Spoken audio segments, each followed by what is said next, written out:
heard me proclaim in the presence of many witnesses, and entrust them to reliable people who will be able to teach others also. Take the teachings you heard me proclaim in the presence of many witnesses, and entrust them to reliable people who will be able to teach others also. Take the teachings you heard me proclaim in the presence of many witnesses, and entrust them to reliable people who will be able to teach others also. Take the teachings you heard me proclaim in the presence of many witnesses, and entrust them to reliable people who will be able to teach others also. 2 Timothy 2:2. Hallelujah, 2 Timothy 2:2. Praise the Lord. 2 Timothy 2:2. You and me, let us proclaim the gospel. 2 Timothy 2:2. Hallelujah. 2 Timothy 2:2. Praise the Lord. 2 Timothy 2:2. You and me, Let us proclaim the gospel of Jesus Christ. Take the teachings you heard me proclaim in the presence of many witnesses, and entrust them to reliable people who will be able to teach others also.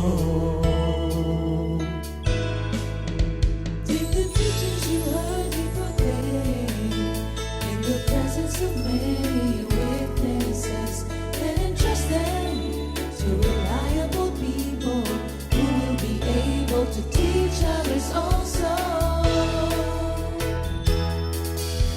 2 Timothy 2:2. Hallelujah, 2 Timothy 2:2.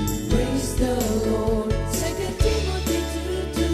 You and me, let us proclaim the gospel. 2 Timothy 2:2. Hallelujah. 2 Timothy 2:2. Praise the Lord. 2 Timothy 2:2. You and me, Let us proclaim the gospel of Jesus Christ. The harvest is plenty, but the workers are few. As for me and my house, we will serve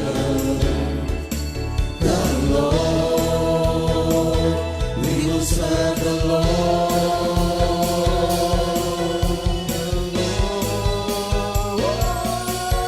2 Timothy 2:2. Hallelujah. 2 Timothy 2:2. Praise the Lord. 2 Timothy 2:2. You and me, let us proclaim the gospel. 2 Timothy 2:2. Hallelujah. 2 Timothy 2:2. Praise the Lord. 2 Timothy 2:2. You and me, Let us proclaim the gospel of Jesus Christ. 2 Timothy 2:2. Hallelujah. 2 Timothy 2:2. Praise the Lord. 2 Timothy 2:2. You and me, let us proclaim the gospel. 2 Timothy 2:2. Hallelujah. 2 Timothy 2:2. Praise the Lord. 2 Timothy 2:2. You and me, let us proclaim, live up His name, delighting the Lord for His goodness. Let us proclaim, live up His name, delighting the Lord for His goodness. Let us proclaim, live up His name, delighting the Lord for His goodness. And He's God.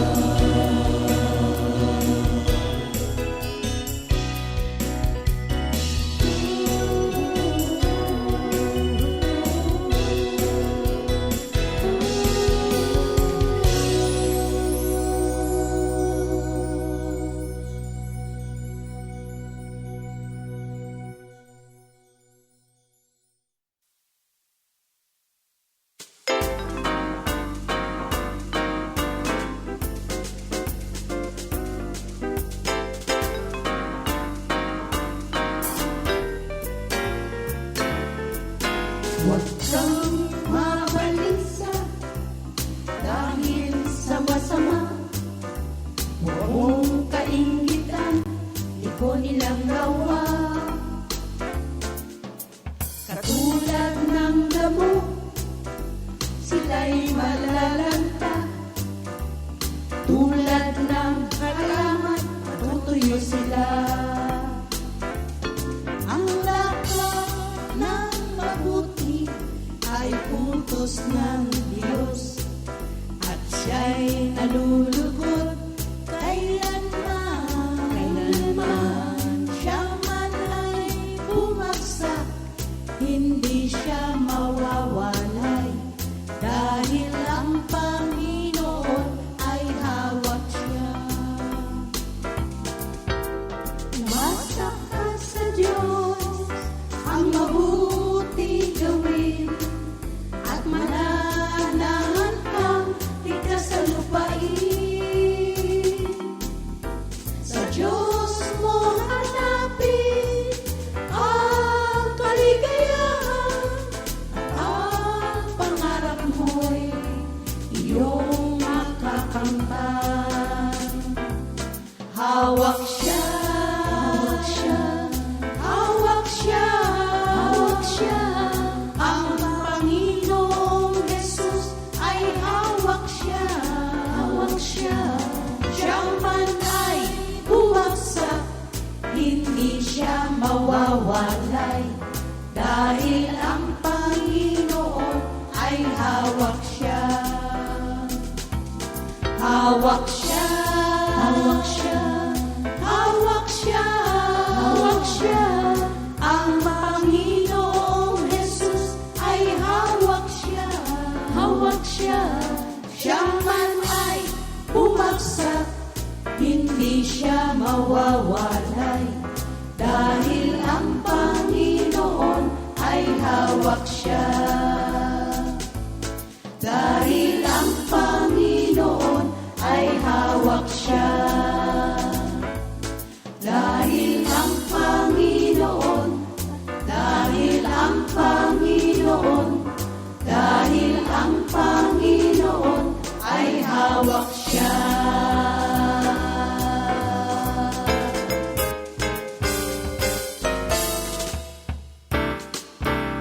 Yeah! Talaga kakaiba, oh. Good morning, Jesus! Morning, Comfy Family. Amen. A blessed Monday morning sa lahat ng mga kapatiran natin, ang ating Comfy Family from abroad hanggang dito from here to sa ibang bansa. Sa news. North, East, South, West. At sa ibang bansa din West po. po na bago South. North, East, West, South. Kailangan chronological Oh, order. yan ang good news. Oo The nga. gospel. Amen. Thank you, Lord. Okay, mag-umpisa po tayo sa panalangin, mga kapatid. Hallelujah, hallelujah. Lord, lahat ng papuri parangal sa iyo po lamang. Salamat po sa sinelebrate ng lahat ng Kristiyano sa buong mundo ang Lenten season. At culmination is the resurrection. Salamat po at kaming lahat na mananampalataya sa lupa ay nagkaroon ng resurrected life, a transformed life, a newness of life, serving you wholly, dedicatedly, and of course, our fellow brethren manifested that newness of life in them. And us, sa nakaraang Holy Week, kasama ang aming kanya-kanyang pamilya na not only celebrating, not only remembering, reflecting on what you have done for all of us. We are full of gratitude and thankfulness in our heart every moment of our life. Kaya ngayon, Lord, again, willingly, steadfastly serving you every day of our life. Thank you, Lord, sa mga proteksyon sa aming mga buong nakaraang linggo na kayo ang nagbantay. Sa amin din, Lord, salamat sa proteksyon. At hanggang kami nakauwi ng maayos sa outreach sa Bicol. Thank you, Lord. Again, lahat ng papuri, parangal sa iyo po lamang. And may the words of our mouth and the meditation of our hearts be always pleasing to you. In Jesus' name we pray. Amen and amen. Thank you, Lord. Okay, mga kapatid. Awit muna tayo. Hallelujah. Ang salita mo, Panginoon. Hallelujah. Lahat po tayo, mga kapatid, ha? Sige, tayo tayong lahat.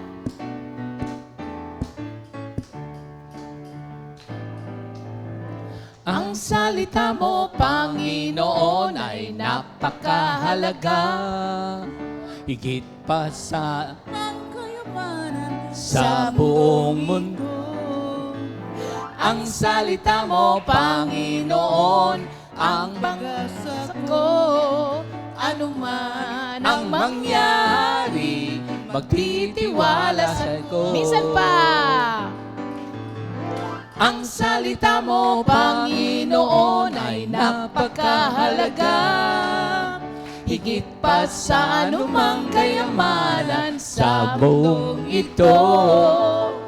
Ang salita mo, Panginoon, ang pag-asa ko. Anuman ang mangyari, magtitiwala sa iyo. Salamat sa iyo. Panginoon, Panginoon, sa bagong buhay kong ito, sa iyo iaalay, wala nang iba, sasambahin. mahal na mahal kita, aking Panginoong Jesus. Everybody now, mas malakas. Ang salita mo, Panginoon, ay napakahalaga. Higit pa sa anumang kayamanan sa buong ito. Ang salita mo, Panginoon, ang pag-asa ko. Anuman ang mangyari, Magtitiwala sa iyo. Salamat sa iyo, Panginoon. Sa bagong buhay kong ito, sa iyo iaalay, wala nang iba, sasambahin. Mahal na mahal kita, aking Panginoong Jesus. salamat sa iyo, yung nagpapasalamat. Salamat sa iyo, Panginoon. Sa bagong buhay kong ito, sa iyo iaalay, wala nang iba, sasambahin. Mahal na mahal kita, mahal na mahal kita, mahal na mahal kita, Panginoon. Amen. Thank you, Lord. Hallelujah. Glory to God. Alam niyo, Amen. mga kapatid, yung ating memory verse of the week. Diretso na sa word, no? Isaiah 40 verse 8. The grass withers, the flower fades, but the word of our God lasts forever. Sa Yan. Tagalog, ang damo ay natutuyo, ang bulaklak ay nalalanta. Ngunit ang salita ng ating Diyos ay mamamalagi magpakailanman. Ano?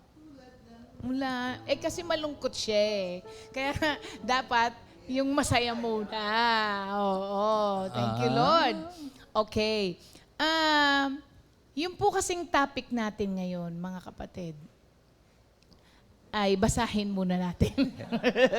Yung Na-excite na pumunta na. Ganun. awit 19, it is the God's glory that is declared sa creation, and the glory, the character, the nature is Yung declared. 1 to 6, oo, yung Yeah. 1 to 6, Yeah. yung glory ng Diyos is displayed in His creation. Yung 7 to 9 reveals the magnificence and the beauty of God's Word Ayun. na Ating, pag-aaralan. Basahin muna natin. Sige. Psalm 19, 7 to 10. The law of the Lord is perfect, converting the soul. The testimony of the Lord is sure, making wise the simple. The statutes of the Lord are right, rejoicing the heart. The commandment of the Lord is pure, enlightening the eyes. The fear of the Lord is clean, enduring forever. The judgments of the Lord are true and righteous all together. Amen. 7 to 9 lang pala, mga kapatid. Tanong ko po sa inyo ngayon, kamusta po ang Bible reading nyo every day? Pati ba naman yun? Yan ang sagot. Kung yung iba, paminsan-minsan na lang, or yung iba, they gave it up altogether, gusto ko po kayong i-invite ngayon na ibalik nyo yun. Marami naman ang nagbabasa ng salita ng Diyos. But because you do not appreciate the magnificence and beauty of the Word of God, hindi ka na-encourage to put it into practice. Kaya ang nangyayari, dahil walang ginagawa masyado ang pagbabasa ng salita ng Diyos sa kanilang buhay, gini-give up na nila. Kasi, na-encourage ka to do something over and over again kapag ka nakikita mo na ito'y may nagagawang buti sa'yo. Kaya paulit-ulit mo siyang gagawin kasi ikinasisiya mo siya, ikinaliligaya mo siya. Sabi nga doon sa psalmist, desire more than gold. Or silver, hindi Tsaka ba? yung sweeter Than the sweetest honey. Meron bang honey na hindi sweet? Meron yung maasim lang Sour, korte. oo, Hindi, may halo yun eh. Oo, Maasim, oo. tsaka... Kaya merong sweetest than the sweetest honey, hindi ba? Alam niyo po, I would like to invite you again na ibalik natin. Tapos, pagka po nabasa natin yung salita ng Diyos, do everything possible on your part, on our part, na maipractice po natin siya. Kasi, it's one thing to read the Word of God, it's another thing to do the Word of God. Ako, meron akong Put ano, into yung... practice. Ito nga itong Holy Week, meron lang ako yung buong Galatians. Ang binasa. Inulit ko lang, ang gandang basahin ng Galatians. Oo, makikita mo dun yung yung kahalagahan ng mabuting balita, tsaka yung ating pagiging hindi man tayo Hudyo dahil nakipag-isa kay Kristo, heirs din tayo ng pangako ng Panginoon Diyos sa ating Father Abraham, Oo. Grabe. So, para sa isang Kristiyano po kasi, ang pagbabasa ng salita ng Diyos is not only a duty. Kasi pag tinignan natin siyang duty lang siya, pagsasawaan mo siya. Kahit anong duty, pagka yun at yun din, at parang duty lang, you have to do it. Yung Word of God is our very life. Yes, oo nga. Kaya nga hindi lang siya duty eh. Kasi pagka duty lang siya, halimbawa, ang duty mo magluto, kapapaguran mo rin yun. Pagsasawaan mo yun. Ang duty mo mag-guard. Magsasawa ka sa kagagard. Magsasawa ka sa mapapagod ka. So, hindi lang siya duty ng isang Kristiyano. Dapat, tignan natin siya as a privilege and a delight. Oo. Tsaka naalala ko yun sa 1 Corinthians 10:31.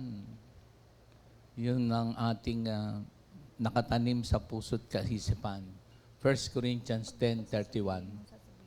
Hindi. Kaya ako hindi binibigay yung scripture para tignan.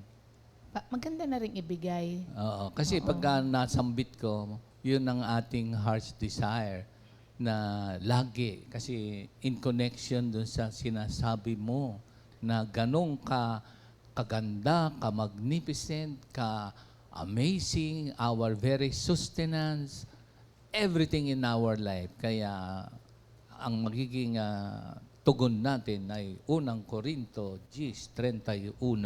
Amen. So, privilege po siya and a delight. Kung hindi mo ikinaliligaya ang pagbabasa ng salita ng Diyos, no wonder gumibap ka na sa pagbabasa ng salita ng Kasi Diyos. sabi mo duty. Sabi Oo, doon, in whatever you do, whether you eat, you drink, you do it all for the glory of God. Oo. Ayun. So, ang pagbabasa po ng salita ng Diyos, ang pag-aaral, especially ang pag-a-apply nito sa buhay natin is very beneficial sa lahat ng mga Kristiyano. Kaya nga ang isang tao na nagagawa ito, paulit-ulit niyang ginagawa ito kasi nagiging beneficial sa kanya. Meron siyang benefit na nakukuha sa pagbabasa ng salita ng Diyos. Ayun. Ako yung benefit. Gusto natin ng benefits. Oh, yung 10:31. Ako nga gusto kong gusto ko nang mag-senior. Para may naiinip benefit. na nga ako. Kasi Ayun. gusto ko yung mga benefits nun eh. Oo.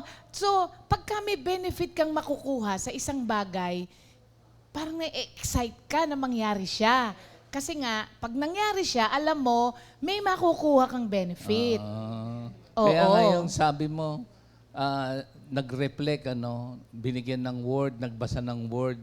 Babalik halimbawa sa akin yon, yung habang nag-uusap tayo. Is it,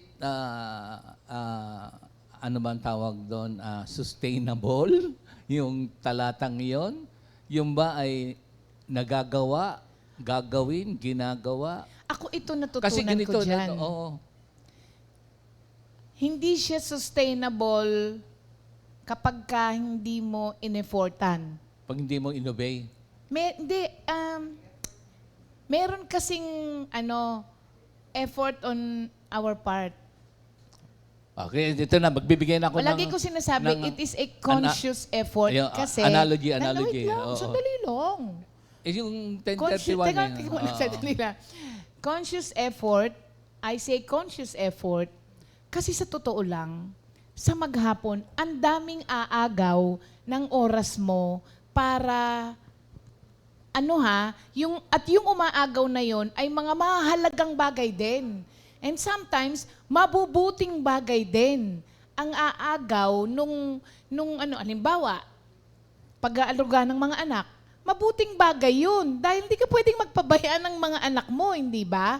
So, sa buong maghapon, mga kapatid, kung hindi mo siya gagawing conscious effort on your part to set aside a time to read the Word, ay naku, sinasabi ko sa inyo mga kapatid, hindi mo namamalayan, mamamaya mo, abutin ka na ng natulog ka na at pagod ka na sa buong araw, hindi mo nabasa.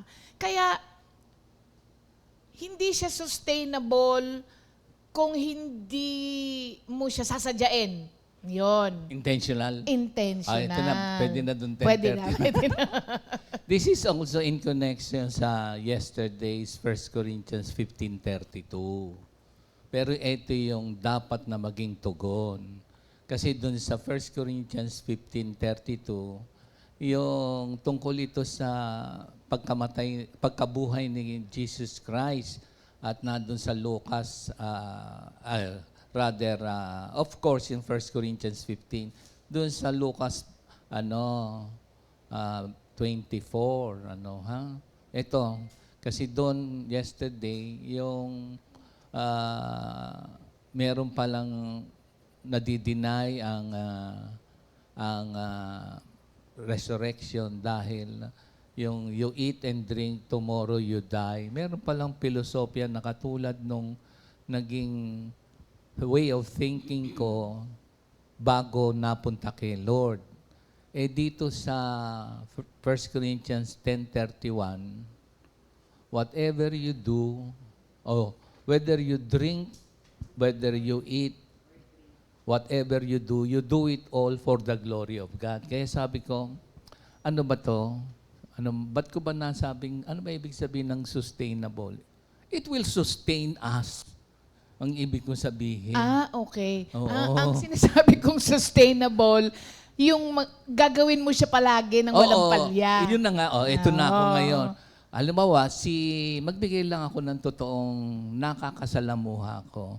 Si Minister Ernie, kahit ano ipakain mo dyan, anong sinasabi niya? Sarap! Okay, so whatever you do, you eat, you drink, sa kanya kasi, I believe na nandun na siya sa point na kumakain siya. Of course, para masarapan, yung minsan yung ambience, yung ganito. Pero yung kanya is a medicine na sa kanya, sa katawan niya yung pagkain niya. The same with the Word of God. Bagay, It is hindi a naman niya medicine. sasabihin masarap kung hindi talaga masarap para sa kanya. Hindi ko pa siya nasabihin na tuwing maalat, Pero matabang. kung tatanungin niyo siya sa walang pagkain, lasa. hindi siya reliable. Hindi kasi masarap lahat Hindi para kaya sa kanya. nga, yun na ngayon, nagpapasalamat kasi siya that meron siyang Tama naman. So, siya yun, nakita ko Sa lang. kanya nga yun. oo. Dalhin mo siya sa... Masarap talaga sa kanya. Dalhin mo siya sa, may nagbibita sa atin, nasa magandang ambiance sa hotel. Ang sarap. Dalhin mo siya doon sa kay Roger na mainit ngayon. Doon sa ang sarap. So why? So whatever you do, eat or drink, do it all. Siyempre yung iba, ano ba naman to?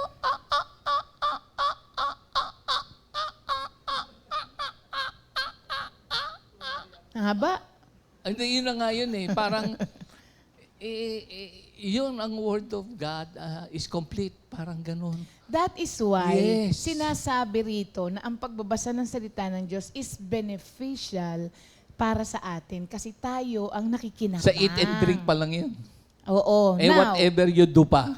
oo. Kasi halimbawa, alam niyo- whatever you do. Oh? Hindi, kasi, whatever you do.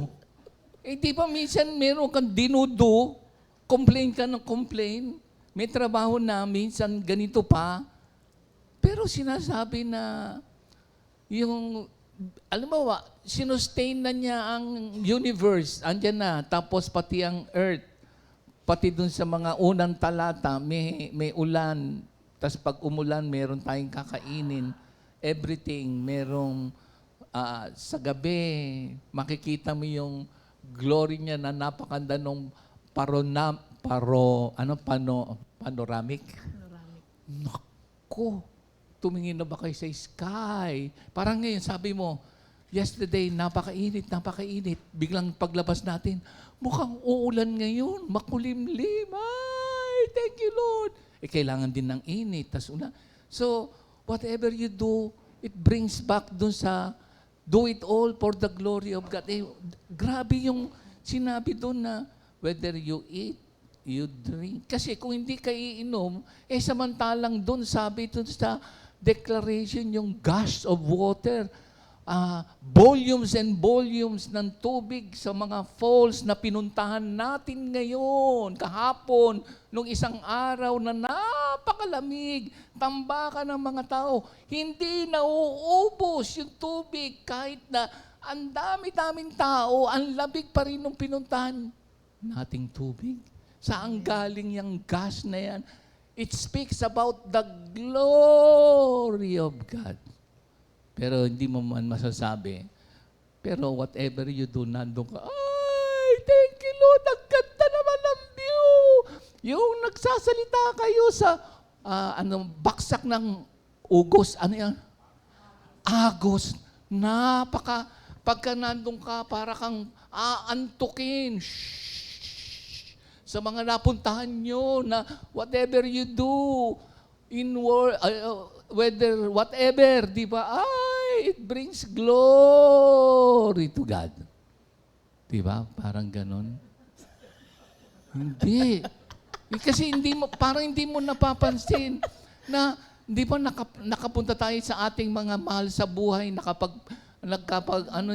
refresh, revive, parang reunite, reunion, tapos nagkita-kita. Of course, maraming sharing, may pains, may sorrows, merong joy, so on and so forth. But the feeling of us being a created being na merong soul being na we can feel.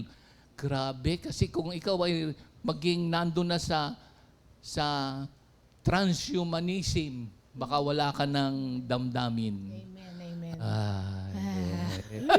Di ba, ang sarap ng mga pinuntahan natin, tapos nakita natin yung mga mahal natin sa buhay. Oo. Tapos napag-pray natin, ganito, ay, naiabot natin kay Lord kung sakali may mga pains and sorrows, nagamit ka, yun, whatever you do, ay, thank you, Lord. Yun ang ibig kong sabihin. Yan. Thank you, Lord. Alam niyo mga kapatid, sa pagsasalita ng tao, makikita mo, lalabas yung passion niya. At yung sinasabi niya, totoo yun para sa kanya. Ang isa pang, glory to God, no? Ang isa pa na manggagawa, na nakikita kong labis yung pag-appreciate niya sa salita ng Diyos, ay si Mang Boy. Every time na magtuturo siya, naiiyak siya hindi dahil sa... nakikita ko sa kanya, naiiyak siya dahil sa sobrang appreciation niya dun sa sinasabi niya. Alam niyo yun? Ewan ko sa inyo kung yun ang nakikita niyo. Pero ako, nakikita ko yung pag-ibig niya sa salita ng Diyos. Kaya every time na nagtuturo siya... Gusto mong malaman ang sabi ng mga Wait lang. theologian dun sa priceless water? Yung tears. Sabi mo kasi tuwing magsasalita siya, tumutulo yung kanyang luha. That is the priceless water na nanggagaling sa karanasan sa Panginoon Diyos kung paano na-restore ang buhay ng nating lahat. Kaya yun ang yung sabi nila, priceless. Yun. Water din yun. Yun. Naalala ko lang kasi... Pero marami namang nagsasalita ng word, parang itinutula lang. Pwede rin. Kasi, i-admit man natin o hindi, may mga nagtuturo ng salita ng Diyos na they are just imparting Intellectually? Intellectual assent. informative. Informative. Okay din naman. Natututo naman.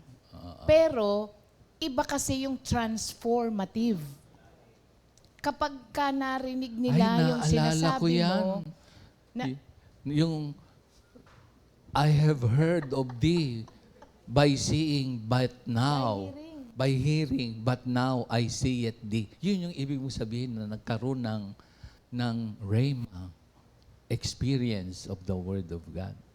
oo. Kailangan humantong sa ganun. Kasi, pagka informative ka lang, parang kang teacher. Nagbibigay ka ng knowledge doon sa mga tao.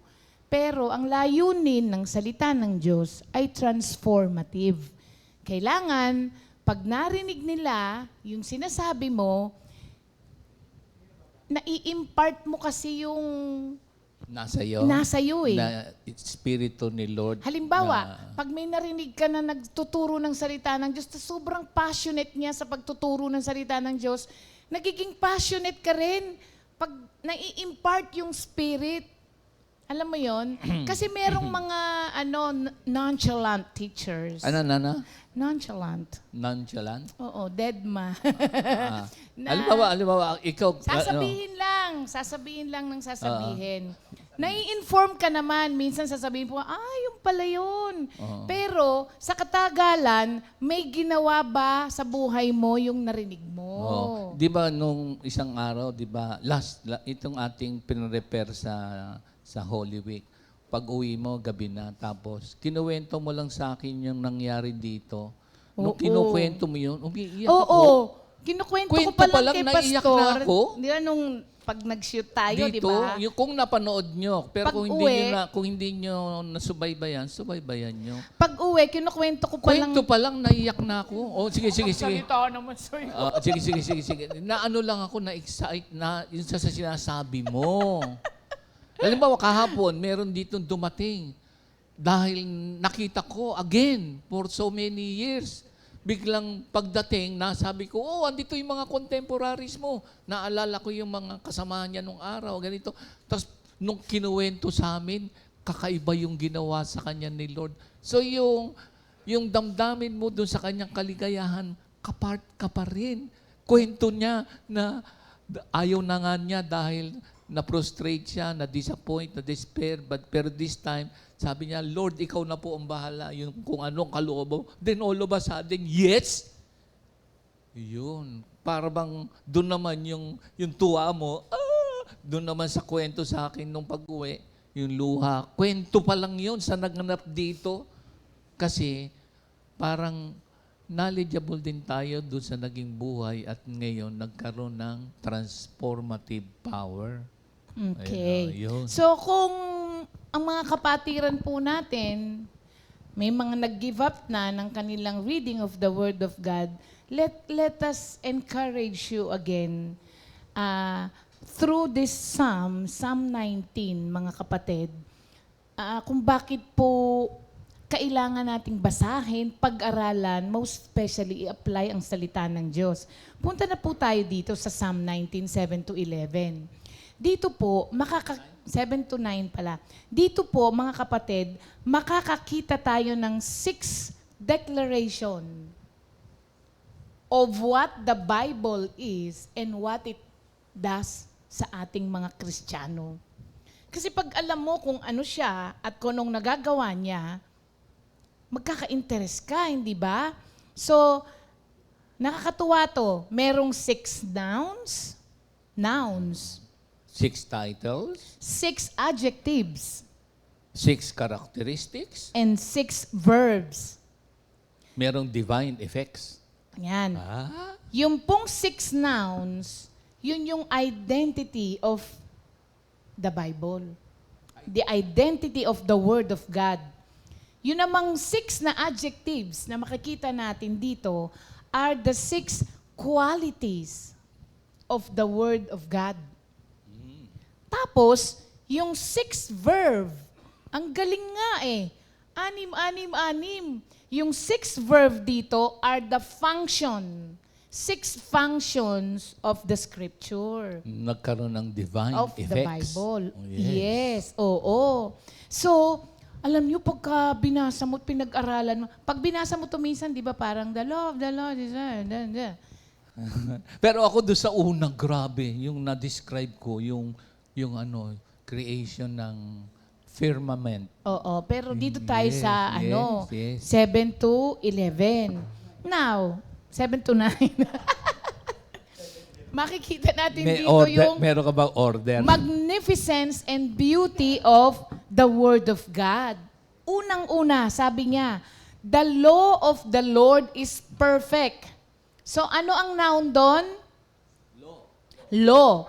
Ano ang adjective? Perfect. And the verb? Reviving the soul. Oh, grabe to, mga kapatid. Not many things are perfect in this world. Di ba? Maski nga yung mga picture, kahit na taasan mo ang filter. Pag lumabas, di pa rin perfect. Kaya, ayoko yan, ulit. Paulit-ulit ka hanggang sa sasabihin mong perfect. Pero, hindi pa rin perfect. Hindi ba? Mga kapatid, maski nga yung sasabihin mo, kumakain ka sa steak, medium well. Pero, minsan, tinatamaan, di ba? Pero minsan, hindi pa rin perfect. Di ba? So, not many things are perfect in this world. Kasi kapag pag sinabi mong perfect, parang ano na yan? Lacking nothing. Exaggeration na pag sinabi mo. Kasi, Complete. hindi naman perfect. Oo. Complete. Ngayon, ang perfect, complete. Ang perfect din, sufficient. sa lahat ng pangangailangan. Ang law. Yun. Perfect. Okay. Sige. Sige, perfect. Wala ako. Oo nga eh. Sige. Even creation, mga kapatid, is not perfect. Kasi it was tainted by sin. Sabi ng Diyos, it is good, but it's not perfect. Kasi pag sinabi mong perfect, without error, yung sinasabi ni Pastor, complete, whole, without flaw. Yan yung Word of God. Only the Word of God is perfect. Kasi salita lamang ng Diyos ang sasabihin mong without error. Kaya nga, infallible. Di ba? Inerrant ang Word of God. Ibig sabihin, not capable of mistake or wrong pag sinabi mong infallible. It should be perfect kasi, mga kapatid, it must be perfect kasi ito ay designed to fulfill God's purpose sa buhay natin. Makaka-fulfill lamang siya kapag ka-perfect siya. So, pag sinabi mo ring perfect, wala siyang loophole. Wala kang makitang mali sa salita ng Diyos, mga kapatid. It is described as perfect kasi nga, without flaw siya. Tapos, yung perfection niya na to, nag-e-extend siya sa ability niya to refresh the soul. Yun yung verb, mga kapatid. Kaya siya nagre-refresh ng soul kasi perfect siya. Hindi siya makaka-refresh kung hindi siya perfect. Kasi may makikita kang, ay, di ba? Pero sa salita ng Diyos, walang ay, walang ganun. Kaya kapag ka lahat ng bagay sa kapaligiran mo ay nagbibigay na sa iyo ng depression, and discouragement, pag bumalik ka sa salita ng Diyos, nire-refresh niya yung soul mo. And it signifies a deep and satisfying restoration. Kaya nga pag tigang na tigang ka na, pag pagod na pagod ka na, pumunta ka lang sa salita ng Diyos, para kang na-energize. Ewan ko, naranasan nyo na po ba yun, mga kapatid?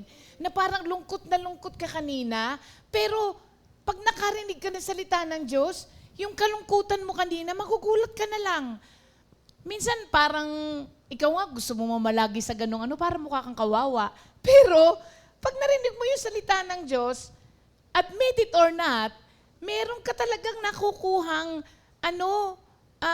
restoration inside you na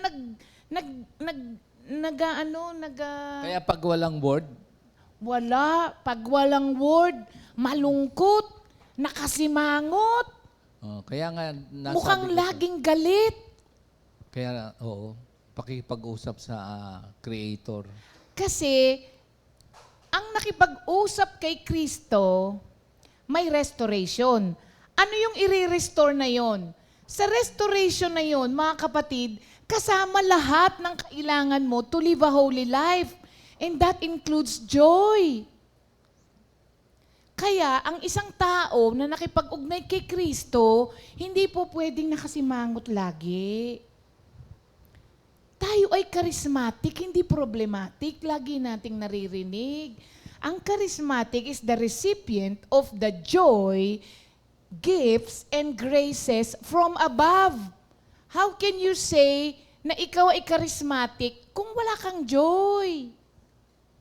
So anong na-restore? Yun, mga kapatid. Kaya nga sabi niya, Yung ating soul. reviving the soul. Pagka yung patay na, anong ginagawa? Nire-revive. Tapos nabubuhay. Tapos nabubuhay. So yung soul is our life. Our very existence. Oo. So, nare-refresh. At ginagawa ng salita ng Diyos yun perfectly. Napansin niyo ba? Ba't ko sinabing perfectly? Hindi naman nawala yung problema mo. Hindi naman nawala, hindi ka naman natanggal sa ganong sitwasyon. Pero bakit once na naka-receive ka ng Word of God, nag-iba yung pananaw mo at pakiramdam mo, andun ka pa rin sa sitwasyon na yon. Pero may nagbago sa'yo. Yun yung ni-revive ng Diyos. Yun yung ni-restore ni Lord. Part of our soul being is the way we see, perceive things, a way of thinking. That is why yung kanta natin, Restore to me the joy of your salvation and grant me a willing spirit to sustain me. Bad news. Karinig ka ng bad news sa'yo. Ano mangyayari kung binigyan ka ng word of God? Nakarinig ka ng yung bad pananaw mo news. na iba, gano'n? Sa totoo lang, mga kapatid, yung sinasabi nating, ang bad news kasi, kaya nga bad eh, hindi siya magandang news. Magkikreate talaga sa'yo yan ng fear and sadness. Pero, pag hindi ka bumalik sa salita ng Diyos, mananatili ka dun sa dalawang yon. Takot at kalungkutan. Oo. Na kung tutuusin, pag tinignan mo, valid naman eh. Valid. Like for example, yun nga, yung na-share ko kahapon. Valid yung fear and sadness namin. Dahil nung nalaman namin na si Roxette ay may cancer. Pero sa Umiyak nga ako eh. pagtugon ng mga magulang, Oo, nakakatuwa. naiyak talaga ako. Kasi after nung nangyari kay Ima, hindi pa pwedeng hindi sumuot yung fear and sadness. Kasi kay Ima, nagdulot ng death. Physically. Physically, di ba? So, nung narinig namin yun, nalungkot talaga kami. Talagang Huwebes Santo at saka Biyernes Santo yung aming Holy Week. Pero, saan ka babalik? Sa salita ng Diyos. Kaya alam niyo mga kapatid, pagkatapos ko ring sabihin sa kanya yung Word of God, natuwa nga ako sa batang yon. Nung nakita kong naging okay siya, naging okay din ako. Kasi, para sa kanya ha, napaka-advance nga nung thinking niya. Kasi yung kanya stage 1 pa naman, non-aggressive, pero kasi total hysterectomy siya eh. Dalaga siya eh, tatanggalin lahat. Tapos sabi ko, okay ba sa'yo yun? Alam mo, sabi niya sa akin, na-relieve pa nga po ako, mami, kasi maagang na-detect. Sabi niya. Sabi ko, hindi ka na magkakaanak. Sabi Tsaka- niya, parang wala naman po akong maternal instinct. Tsaka prior to that, Tapos- prior doon sa pangyayari, kinuwento niya na kinausap siya ni Ni Lord, Lord, sa pagpunta oo. niya sa isang fellowship. Oo, nung nakaraang Sunday na nasa Bulacning kami, sinama namin sila eh. Kasi umatin talaga, nagpilit daw ang mami niya. Pero hindi pa niya alam noon na, hindi pa niya alam yung result nung biopsy niya. Kinausap daw siya ni Lord ng Sunday na yon na para daw tayong mga halaman sa garden na ang Diyos ang gardener. Na sometimes, yung ibang mga nakatanim sa paso, kailangang iripat. Kasi hindi lumalago dun sa pasong kinalalagyan niya. Kasi, alam mo, naintindihan ko yung sinasabi niya kasi may mga halaman ako na binigay yung kapatid ko sa akin na ang taba-taba. Anong ibinigay? Ang tangkad-tangkad. Ang lalaki ng dahon. Ngayon, bansot na. Elephant ear nga ang tawag. Kaya nga elephant ear kasi ang lalaki talaga ng mga dahon. Ngayon, sabi ni Arnold kahapon, tengang daga. Kasi gaganto na lang. Kasi yung lupa parang tumigas na parang semento. So, you need to repat them. Ililipat mo sila sa ibang paso, ibang lupa para lumago. Kinausap daw siya ni Lord na kailangan siyang iripat ni Lord. Kasi parang di siya, yes, sabi niya sa akin, siguro po, mami, sabi niya, ito yung way ni Lord para mag-iba ang pananaw ko sa Perspective buhay. Sa buhay. Kasi sabi niya, Ang life daw sa kanya, routine lang. oo, remember, nagkaroon siya ng depression before, hindi ba? There is such emptiness, sabi mo. Yes. Sabi ko, alam mo, ang depression actually is emptiness. Sabi ko sa kanya na may hinahanap ka, kaya ka nadidepress eh. At yung hinahanap mo na yun, hinahanap mo sa ibang bagay. Pero ang Diyos lang ang makakapuno nun. May puwang kasi si sabi Lord niya dapat sa buhay natin. Sabi niya, parang bumabalik na naman daw yung eto na naman, same old stories. Yun at yun ang nangyayari. Yun at yun din ang response niya sa buhay. Sabi niya, sa nangyari sa akin to, mag-iiba totally, sabi niya, ang relasyon ko sa Diyos, relasyon ko sa inyo, relasyon ko sa mga ibang tao. Kasi ano siya, independyente. Tapos parang sa tingin mo, parang ano siya, hindi naman siya passive, pero parang, sabi mo nga, yung sometimes our relationship with our fellow human beings, detached, passive, parang ganon, hindi naman supposed to be compassionate and caring, Supposed to be. Pero not all the time or all the time. So, Pero, yes. yun po yung nangyari sa kanya, mga kapatid, no? Ngayon, babalik ka sa Word of God. Tapos alam nyo, yung ine-expect namin, hindi talaga kami uuwi ngayong Holy Week. Dito lang talaga kami. Pero dahil doon, humingi siya ng tulong sa amin kung paano sasabihin sa parents niya. Na yung isang kapatid ko, bumili pa ng ammonia pag-uwi. Kasi nga, pagdating sa mga ganyang bagay, si Winnie ang tinitignan naming mahina sa ganyan. Kasi bata pa kami, gano'n na siya. Ang ano nga niya, duwag ako parang gano'n. Tapos alam nyo, surprisingly parang mas OA pa yung yung reaction ko. Nung sinabi, Lord Jesus, ganun lang siya. Gusto mong kwento ko yung Tapos, senaryo pag wait uwi. lang naman, babe. Mawawala ka no? Oo. Kasi nung kinuwento niya, sabi, sama-sama. Sabi ganon. Sabi nung bata, andun kami lahat. Meron po akong sasabihin sa inyo. Sabi nung kapatid niyang lalaki, buntis ka? Tapos, pagkatapos, sabi nung tatay, yay! Parang kasi gustong-gusto niya ng mag-asawa, magkaapo. Tapos, siyempre, ganon. Tapos, tuloy mo na. Di ba kayo nag-uwian din nung nakita niyo yung mga kanya-kanya niyong pamilya? O, hindi na kayo umuwi. Pero okay lang kung hindi umuwi yung iba. Oo, pero di ba yung, hindi sayang yan. Oo, pag-uwi, di ba, iba ba yung kaligayahan niyo na sama-sama, di ba? Sama-sama, iba-iba. Maraming sharing, di ba? O, ito na yung sharing. Nawala ka na?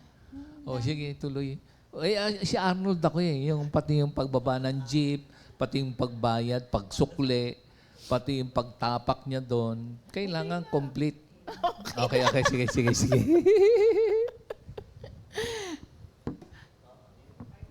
Na-revive, na-refresh, na-turn back. Pagka may Word of God, it is perfect. O, tuloy na yung sabi ng bata. Yan na. Mas okay pa ako doon sa Tapos alam mo, sabi nung tatay, thank you Lord na yan kasi nakita ka agad bago lumala. Si Lord na yon. Sabi niya ganon. Tapos, sabi namin sabi nung kapatid ko, bumili pa naman ako ng ammonia, Dabs. Akala ko mahihimatay ka. Sabi niya, kailangan ka i-revive. Sabing ganon. Sabi niya, parang mas matindi pa nga yung dating nung kay Ima sa akin, sabi niya. Kasi alam mo, totoo nga, parang na siya ngayon. Nag-grow talaga siya, nag-mature talaga si Winnie spiritually. Sinasabi ko, hindi siya tumapang dahil sa nangyari kay Ima. Kung hindi, nag-grow na siya spiritually. Oo, kasi nung kay Ima, kasi siya lang ang wala dito sa Pampanga siya nung nalaman namin. Si Heidi kasama ko. So, nung tinawagan ko siya, napaka-OA ng kanyang Siyempre, expected yun sa kanya kasi kasama niya si Ima for 53 years. Siya ang kasama sa bahay. Pinatayan ko nga siya ng phone noon Sabi ko, wag muna tayong mag-usap ngayon, hindi ka nakakatulong. Pinatayan ko ng phone. Kasi nga, yung reaction niya, hindi makakatulong kay Ima. Pero this time, nagulat talaga kami doon sa reaction niya, no? Thank you, Lord, talaga. At ayon sa kanya rin, sabi niya, ang prayer ko, itong sitwasyon ng anak ko, ay maglapit lalo sa kanya sa Panginoon. Oh, kasi So, pag kami only the Word of God can do that in our lives. sufficient salita lang ng Diyos yun. Kasi mga kapatid, hindi po biro ang makareceive ng ganung news tungkol sa anak mo. Ikaw, Arnold, pag ikaw sinabihan ng ganun. Ba't si Arnold? Hindi. Sample lang. Para, sinasabi ko to sa mga may anak, ako nga hindi ko anak yon, pero ganun ang ano sa akin. Lalo na kung anak mo. Hindi ba? Pero, wag mong kalimutan yung damdamin na yan dahil anak mo siya. Tandaan mo lagi yan. Kung ikaw ganyan ka sa anak mo, lalo na ang Diyos. So yung love and concern mo for your child, lalampasan pa ng Diyos yan. Kaya wag mong isipin na pag may ganyan ng anak mo, pinabayaan ng Diyos. Hindi. Mas pa yung nararamdaman ng Diyos kesa sa ikaw, sa anak mo. Kasi mas mahal ng Diyos yan. Kung mahal mo yan, mas mahal ng Diyos. Kaya mag-rest ka dun sa ganung thinking na kung gusto mo everything is well with your child, lalo na ang Diyos. Kaya dun na ako magre-rest, mga kapatid. That is why, itong the law, sabi, yung law kasi, sabi nung iba, wala na tayo sa batas. Pag sinabi kasing law, The hindi law of the lamang Lord yun- is altogether the whole Bible. Yes, hindi lamang yung Torah. Oo, kasi sabi nung iba, ang law, ang batas, yung Torah, yung Pentateuch, di ba? First the- 5 the books whole of the doctrine of Oo. the Bible. Yes. Pag sinabi mong law, it is the The- whole Bible. Oo, Oo, tama. kabuuan ng Biblia. Hindi po yan, that is why sinasabi na Jesus came not to abolish the law but to fulfill it. Yung law kasi, ang nagga-guide po sa atin kung saang path ang gusto ng Diyos na tahakin natin. Tutor natin. Yes, No? kasi Pero nung dumating si Jesus Christ, siya na yon. nag-fulfill. Kasi nga, ang nangyayari, dahil nung nasa batas tayo, pag na-violate mo yung isa, na-violate mo siya altogether, hindi ba? Wala namang nakakuha nun. So instead of mag-uplift siya sa atin, nagko-condemn siya. Dahil nga, nagkasala na naman ako. Walang makatupad. Diyos pa rin naman ang gumawa ng pamamaraan para hindi tayo mamuhay under the law na pag hindi mo nagawa, kinokondem tayo. Kaya pinadala niya si Kristo na anak niya para i-fulfill yon. Pero hindi niya yun inabolish. Kasi through the law, malalaman mo kung ano ang gusto ng Diyos na maging way of life natin. Nandun lahat Sinabi niya, eto sana ang gusto kong maging way of life nyo. Kasi ito ang panuntunan ko. Nakikita natin through the law, ang holiness ng Diyos. Kasi nakalagay doon ng thou shall not. Diba? Hindi ganito, hindi. Makikita mo na, ganito pala ka-holy ang Diyos. Ang design niya is for us to live a life na according doon sa desire niya na maging pamumuhay natin. Dahil nga hindi natin magawa yan ng sarili natin, pinadala pa rin naman niya ang anak niya na mag-fulfill. No? Pero you cannot abolish the law. Kasi Fulfillment si Jesus Christ. ang na law. fulfillment nito si Jesus Christ. That is why, kung hanggang ngayon hindi mo pa rin inaccept si Kristo sa buhay mo, you are still under the law. The law demands righteousness, but Christ, the grace, gives righteousness. Oo. Yan So, ang- yun po yung the law or instruction of the Lord. It points us to the direction of what is right. At inaalis niya tayo sa what is wrong. At perfectly ginagawa talaga yan ng salita ng Diyos, mga kapatid. Walang defect, never lacking what is needed to address every, mga kapatid, every, hindi some circumstances, but every circumstances in our lives, ina-address ng salita ng Diyos. And it does it perfectly. Kaya minsan, ikaw mismo nagugulat kung ano ang kayang gawin ng salita ng Diyos sa damdamin mo, sa kaisipan mo, binabago niya perfectly, binabago niya totally ang mga pananaw mo, ang damdamin mo, hindi man mabaguhin ang sitwasyon, pero yung damdamin mo at pananaw mo, binabago niya. Mga kapatid. Truth and spirit talaga. The spirit of the Lord Yes. na lahat ng tumanggap kay Kristo bilang sariling So ang Panginoon. ang Amen, function amen. nito is to revive our souls. Nire-refresh niya, nire-renew niya, at nire-remind nito sa atin yung pleasures of obedience to God's law. Kaya pag na-remind ka na kapag sinunod ko at pinag-aralan ko ang salita ng Diyos, ito ang pleasure na nakukuha ko dito, kaya paulit-ulit mo siyang gagawin. Delightfully. Kasi nagbibigay rin to ng delight sa'yo. Nandun sa verse 8 yan. The statutes of the Lord are right, rejoicing the heart.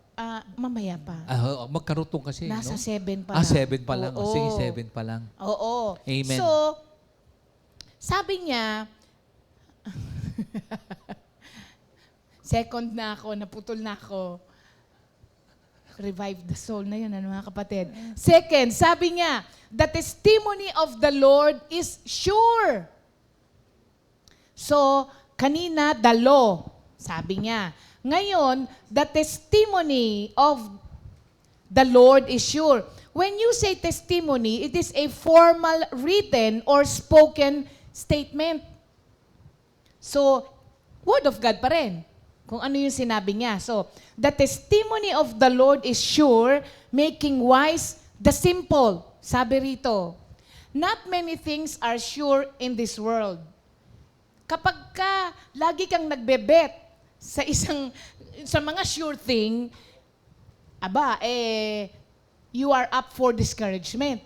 Kasi hindi lahat ng bagay sa mundo ay trustworthy. When you say sure, trustworthy ang ibig sabihin nito, mga kapatid. So, pag sinabing the testimony of God is sure, ang sinasabi nito, it is true in principle and verifiable in life's situation. Mabe-verify. Yes. Sabi nga ng dade, mapupurbahan mo. So the Kayo po ba? testimony is Napurbahan nyo na ba? The testimony of the word of God is the testimony Hindi, of the Lord. is Kasi the yung principle testimony, found in the law that requires obedience. Sabi mo. oo, Tapos verifiable. verifiable. Kayo ba, napurbahan nyo na ba yun? When you say verifiable, mapuprove mo siya kung tama o kung totoo. Sabi ng dade, tama ba yung word na purbahan? Tama? Subukan? Purbahan? Tama? Kasi lagi ko itong naririnig sa dade. Purbahan mo. Oo.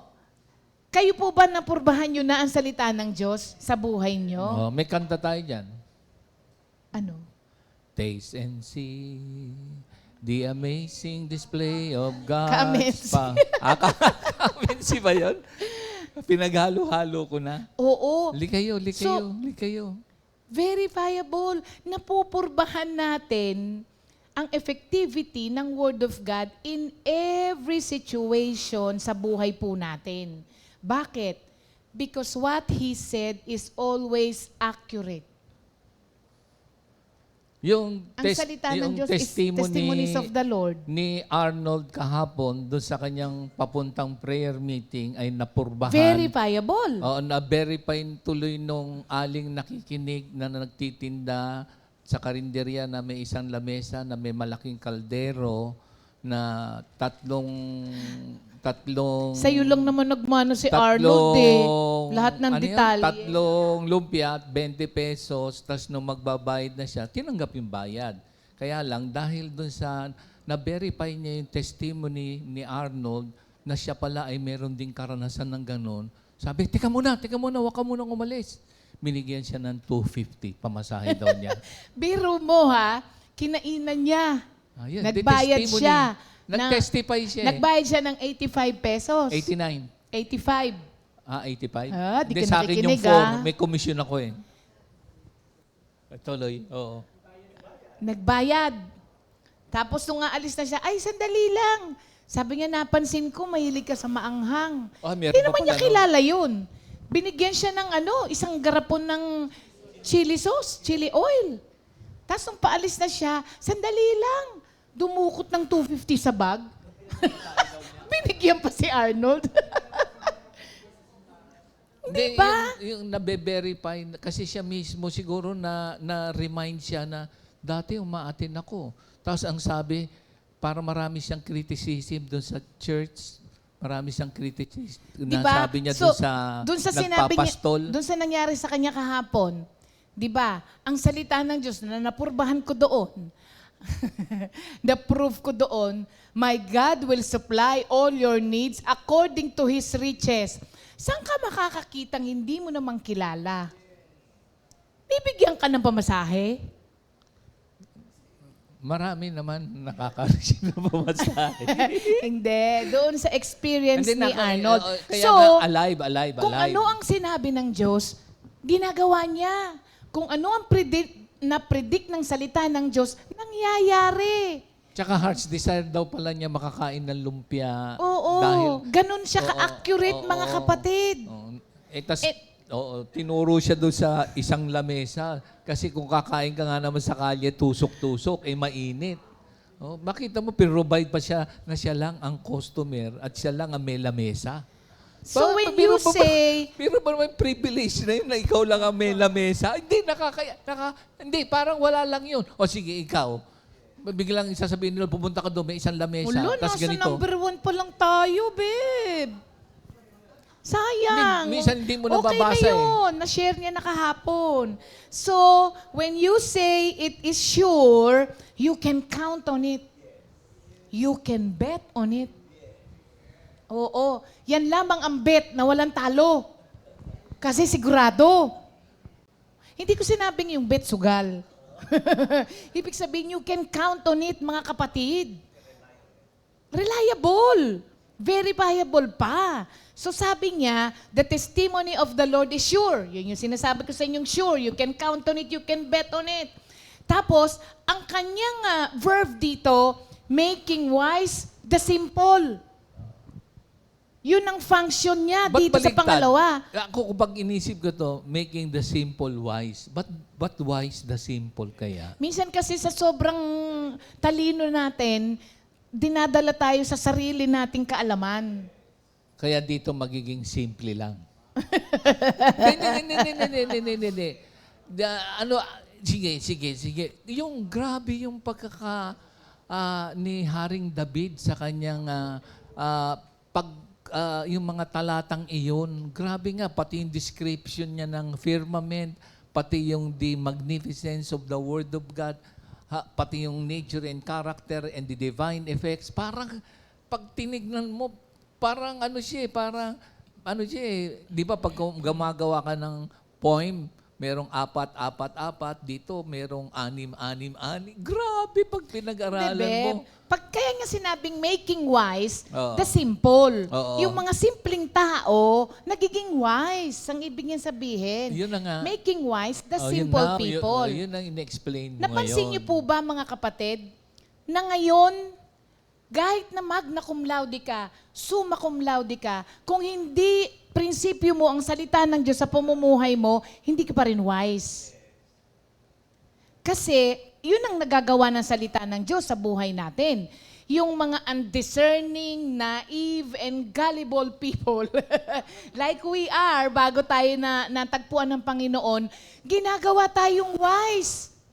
Sa papaanong paraan? Ngayon, may karunungan na tayong mamuhay ayon sa salita ng Diyos. The fear Pag of may the Lord, karunungang mamuhay, nagkakaroon ng wisdom. naiiwasan mo Yes, na yung yes. mga alam mong hindi tama. Ayan. Dati kasi kahit alam mong hindi tama, basta makikinabang ka, ginagawa mo eh. Pero hindi masamang maging cum laude, tsaka summa cum Hindi laude. naman, wala naman akong sinasabing ganun. Ang sinasabi lang dito, ang taong may karunungan, totoong karunungan, May salita ng Diyos. may salita. Ipinamumuhay ang salita ng Diyos. Oo. Ibinabahagi sa ibang tao ang salita ng Diyos para Yes. magkaroon ng revival, So, restoration. So, masasabi Amen. natin na ang taong immersed, when you say immersed, Ito yung inilulubog. Baptize. Pag nakalubog ka, Baptize. babad, nakalubog ka, walang makikitang Soak. ikaw eh, di Soak. ba? Oo, babad na babad ka. So, ang isang taong babad na babad sa salita ng Diyos ay equipped to choose wisely, mga kapatid, sa pamumuhay natin. Kaya, hindi ka na mamali. Ang salita ng Diyos, ine-equip ka niya na mamuhay ng may karunungan. Kaya, making wise the simple. Bakit ngayon? Si Pastor Simple. Lagi ko siyang na-example dahil yun din naman ang kanyang sinasabi na ang fear niya before, hindi man ako nakatapos. Pero bakit ang dami niyang nadadalang kaluluwa kay Lord? Bakit si Pastor Simple mas hinahanap pa ng iba kesa doon sa mga tapos? Wala akong Hindi naman. Hindi. Wala akong, no offense meant. I am just using him as an analogy kung papaano po God can make wise the simple. God can make wise Pastor Simple. Nakuha ba natin? Yung Because Word of there is God na nothing- nabuhay, na ipinamuhay, na ibinahagi. Oo. Nagmamanifest, nakikita ng mga nakapaligid, and so natetestify ang kabutihan ng Diyos sa buhay nating lahat. At pinaparating sa atin ng Panginoon na without the Word of God, kahit na ikaw ay matalino, wala pa rin. At kahit sa tingin mong wala ka, with the Word of God, you will be equipped. Kaya makikita mo rin ngayon sa sarili mo, wala pa lang ako. Ang lahat pala ay si Kristo. So making wise the simple. Tapos 5 minutes na lang, ano ba yan? So, ayun mga kapatid, ang kanyang ginagawa sa atin. Verse 8, ang sabi niya, third pa lang tayo. The precepts of the Lord are right. Rejoicing the heart, ang sabi rito mga kapatid. When you say precepts, ano bang ibig sabihin ng precept? Statutes, principle, law, same. A general rule Wow. intended to regulate behavior or thought. Ayun, mga kapatid. Ang precepts po is a general rule intended to regulate behavior. Ito ang nagbabago ng ating mga pag-uugali na hindi tama.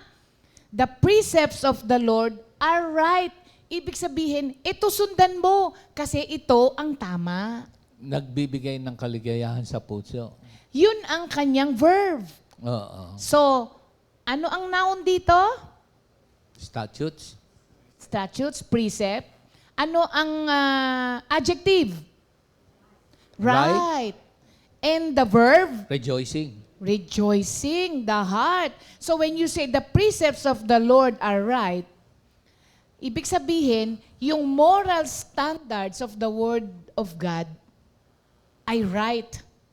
When you say right, ito ay mga kapatid, they are more than wise, helpful, and practical. They are right. Hindi lamang basta wise, hindi lamang basta nakakatulong, hindi lamang basta practical, kung hindi sila ang right. Tama.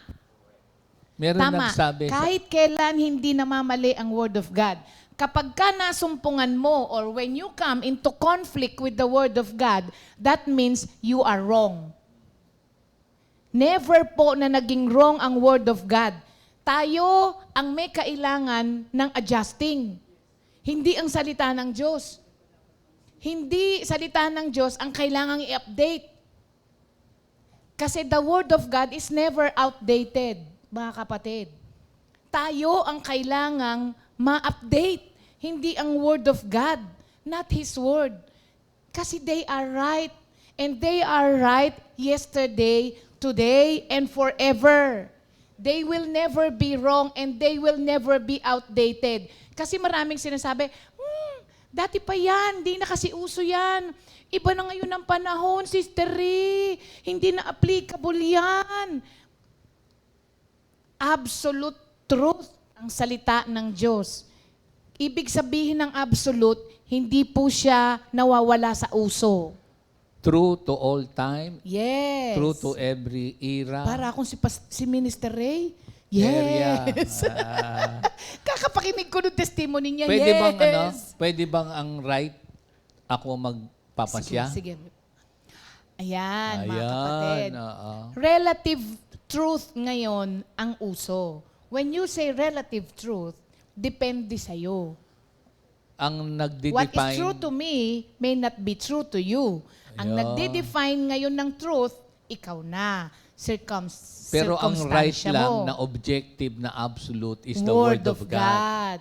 Ayun. Ayun ang ibig mo palang sabihin na napakaganda. Yes.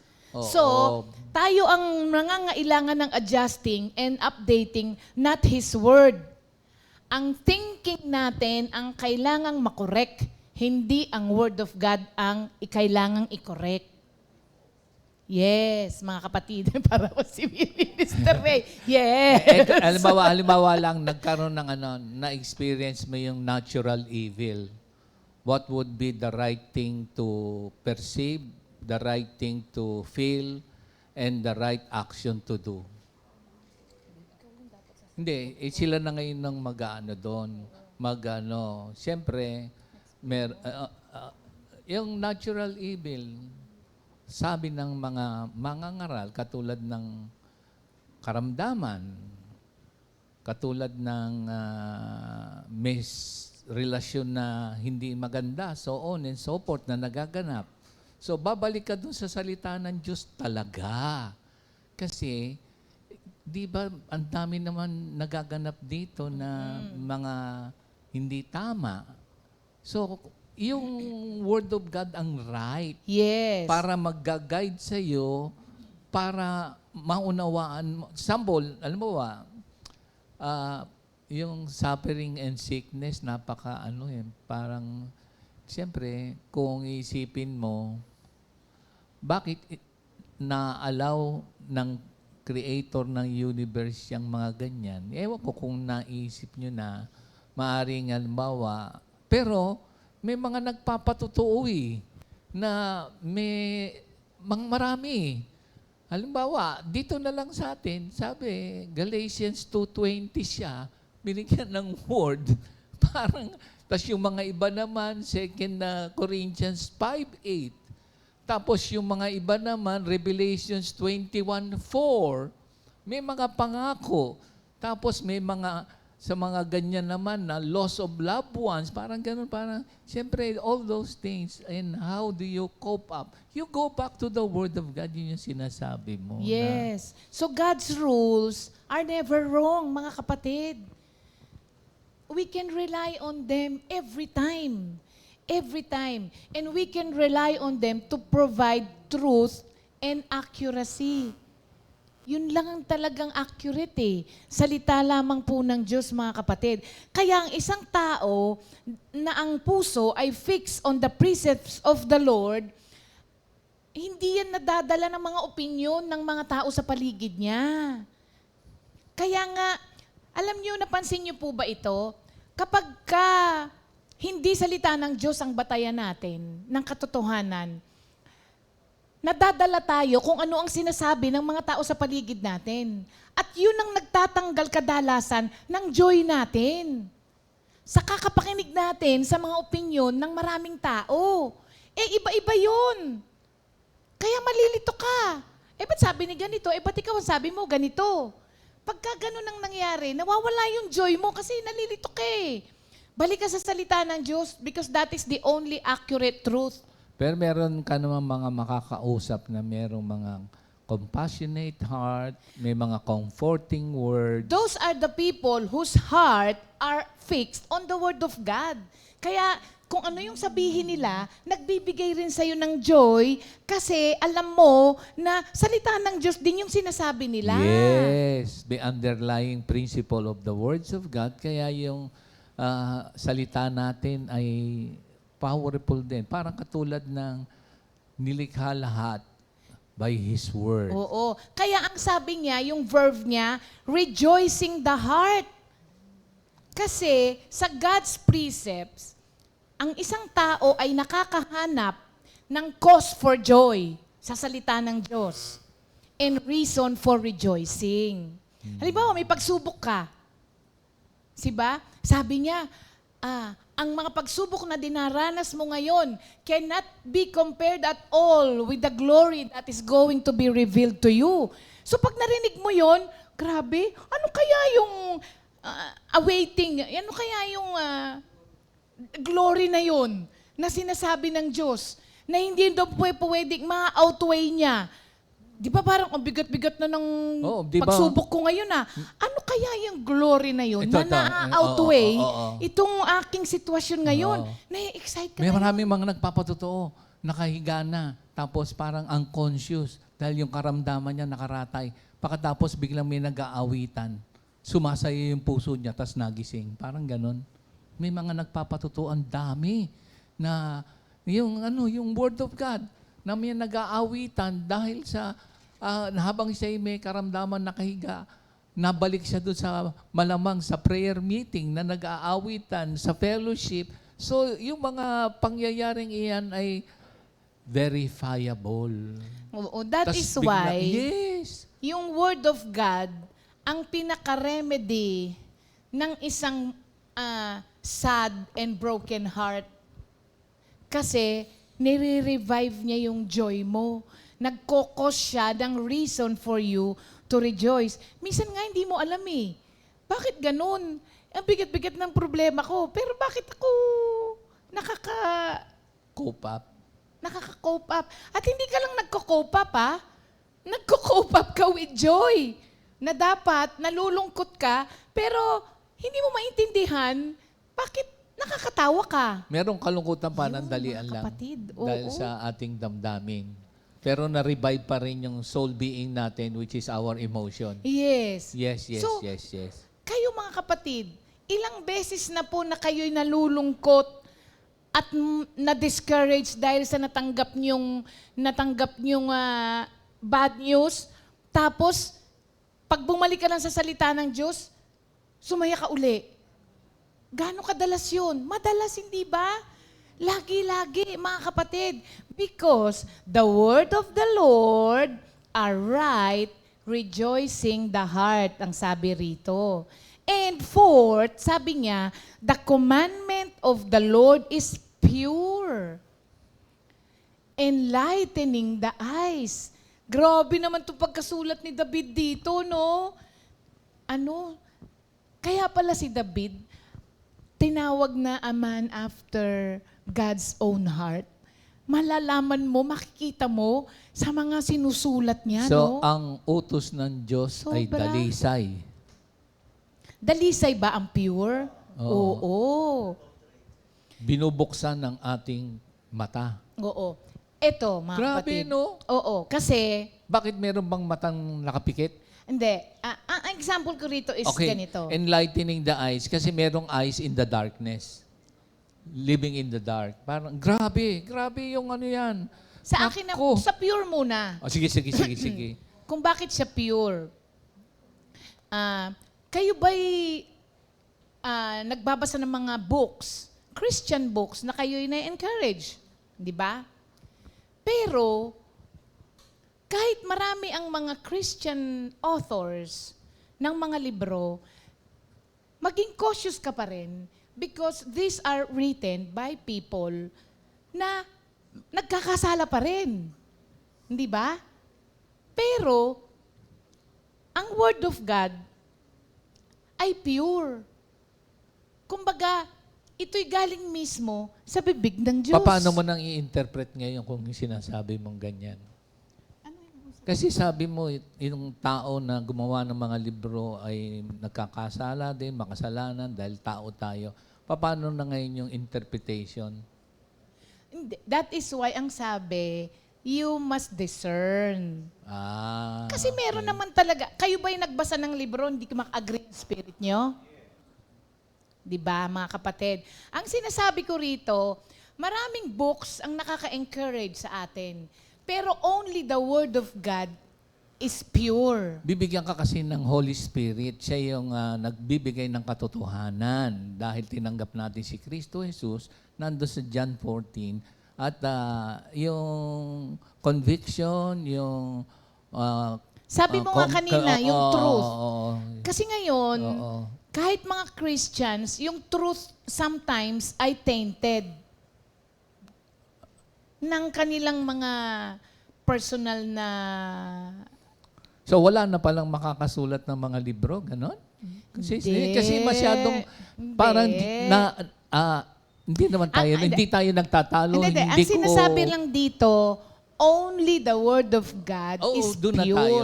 Tapos ngayon, thank you Lord na tayo, a vessel, weak vessel, na nilagyan ng salita ng Diyos at dahil sa tulong ng banal na Espiritu Santo, na-inspired tayo na kung ipamuhay at maitala mo at ang maghuhusga sa ating lahat ang Panginoong Diyos.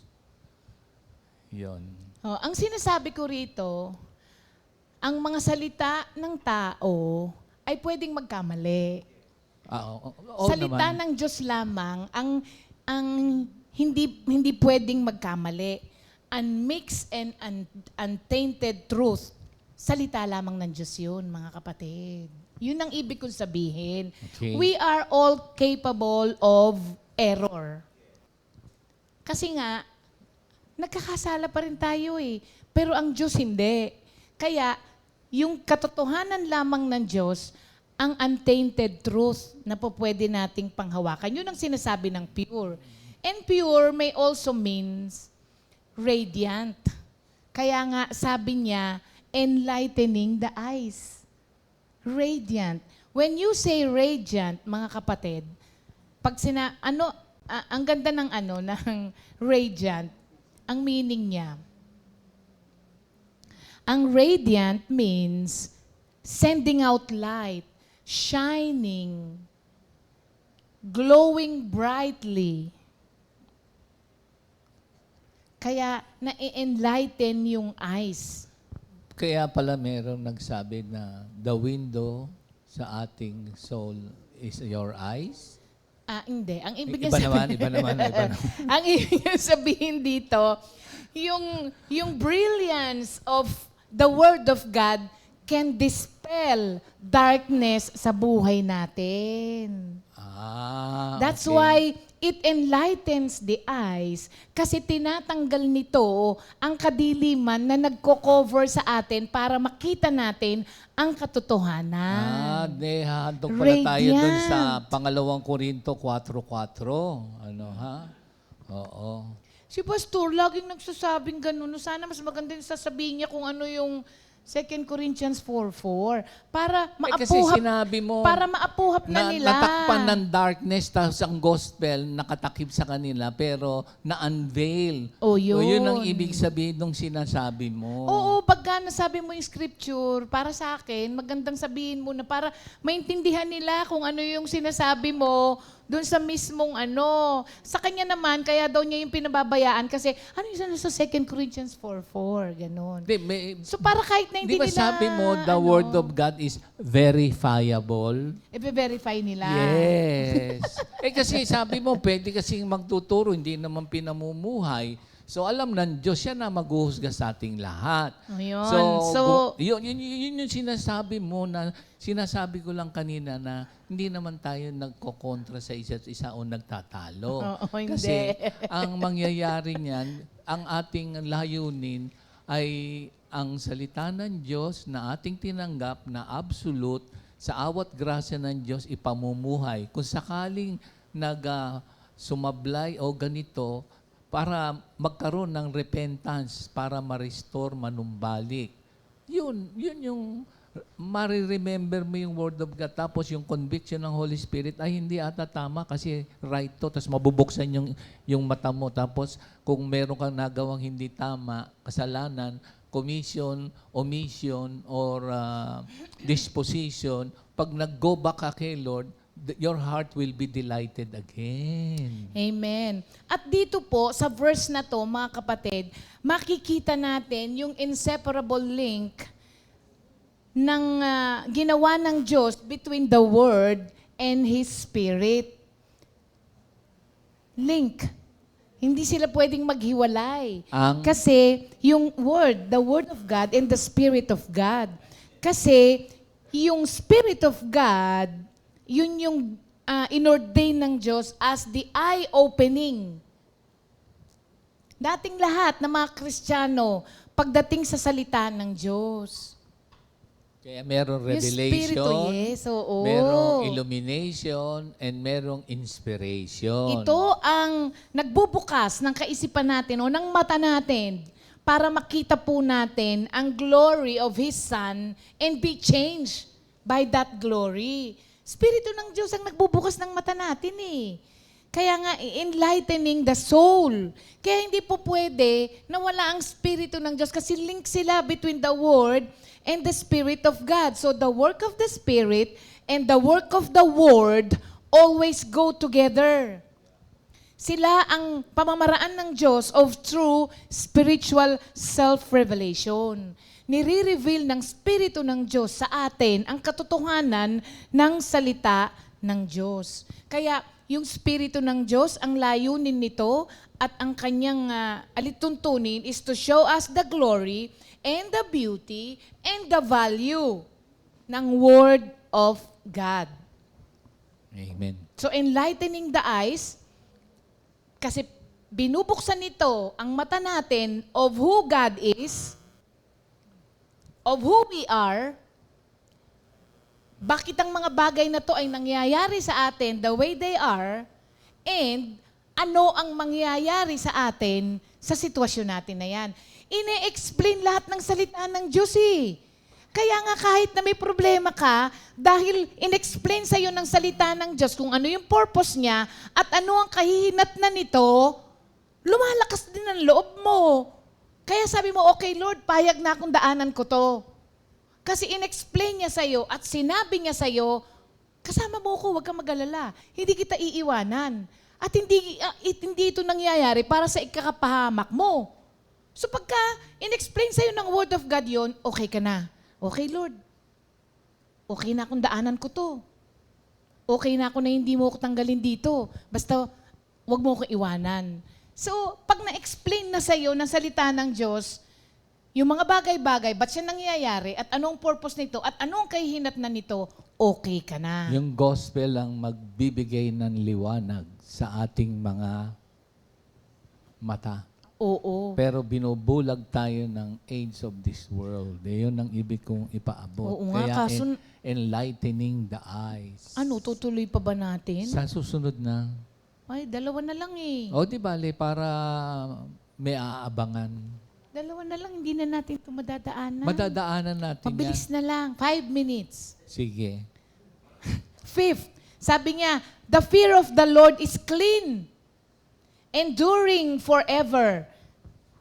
Grabe, no? Parang nag-iba rito, no? Biglang the fear of the Lord. Hindi niyo ba na, kung bakit the fear of the Lord? Reverential fear. You're Oo. afraid of displeasing God. Oo, hindi. I mean, lahat yan na precepts, statutes, principles. Tapos biglang ipinasok the fear of the Lord Is is clean. clean. This Enduring is, forever. oo, kasi fear of the Lord is the result of the Word. It is also the beginning of wisdom sa Proverbs 1. Oo. Verse 7 ba yan, mga kapatid? So ito po ay resulta ng salita ng Diyos sa buhay natin. Kaya sabi nga, the fear of the Lord is clean, enduring forever. Pagka tinignan mo to, no, parang nag-depart ng konti si David do sa description niya ng word itself. Pero, fino-focus nito of what the word produces in us, which is the fear of the Lord. At itong fear of the Lord na to, ang nagseset ng life's path natin para lagi tayong on the right track. Bigyan tayo ng wisdom nga. Kasi yung fear of the Lord, ang nagseset sa'yo ng right track. Bakit ka mo? Kapag ka may takot ka sa Diyos, yung takot, yung nga sabi ni Pastor Reverential kanina, fear. reverential fear, the fear of displeasing. Pag may nagawa kang isang bagay, yung takot mo na, naku, baka malungkot si Lord sa ginawa ko, magbabalik ulit sa'yo yun dun sa right path. Kaya ngayon, magkamali tayo, ang dali nating bumalik. Hihingi ng tawad? Oo. Okay. Ang Pwede dali bang eh. bumalik na hindi humihingi ng tawad? Hindi. Liliwanagin natin. Pwede kasi bumalik na hindi naman humihingi ng tawad. Hindi, totoo yun. Hindi ka pwedeng Ha? hindi ka pwedeng bumalik. Kapag hindi ka humingi ng tawad, Pwede. makakabalik ka lang. Kapag Nakikita ka uli, bumalik ka. Oo, pero wala pa rin yun sa right track. Oo nga. Yun ang Oo. ibig sabihin doon. Na, So it produces fear in us.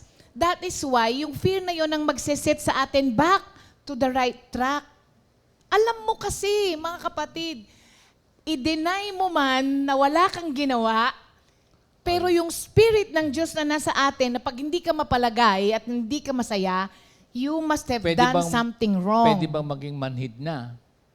Kasi kadi-deny. Oo naman. Oh, yun ang ibig ko sabihin, nagiging manhid na, so hindi pa rin nakabalik. Hindi pa rin. Oo, pero Sinasabi akala mo lang niya. yun. Oo.